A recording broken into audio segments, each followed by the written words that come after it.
السلام علیکم ورحمۃ اللہ تعالی وبرکاتہ۔ امید ہے آپ تمامی حضرات خیر و عافیت سے ہوں گے۔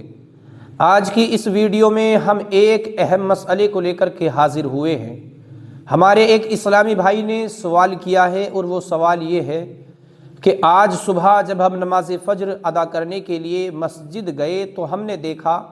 نماز فجر کے لیے جماعت کھڑی ہو چکی تھی۔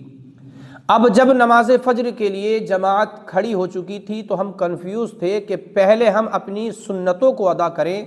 یا ڈائریکٹ جماعت میں شامل ہو جائیں، اور ایسی صورت انسان کی زندگی میں آتی رہتی ہے۔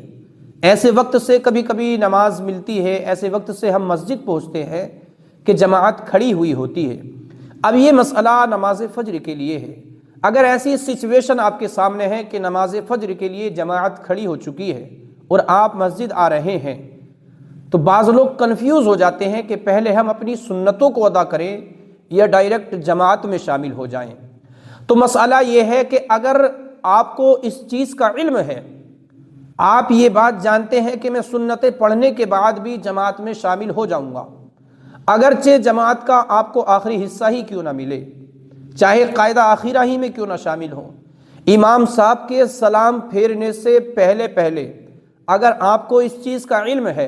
کہ میں سنتیں پڑھنے کے بعد بھی جماعت میں شامل ہو جاؤں گا،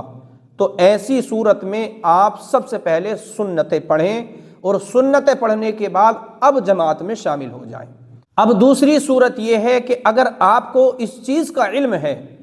کہ میں اگر سنتیں پڑھوں گا تو جماعت میں شامل نہیں ہو پاؤں گا،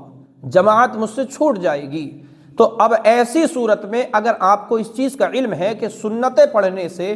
جماعت چھوٹ رہی ہے، تو آپ سنتیں چھوڑیں اور جماعت میں شامل ہو جائیں، سنتیں چھوڑ کر جماعت میں شامل ہو جائیں۔ خلاصہ یہ ہے کہ اگر آپ کو علم ہے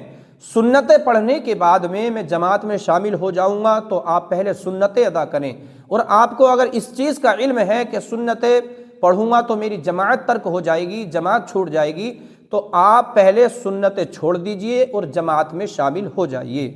سلام پھرنے کے بعد، دعا کرنے کے بعد، طلوع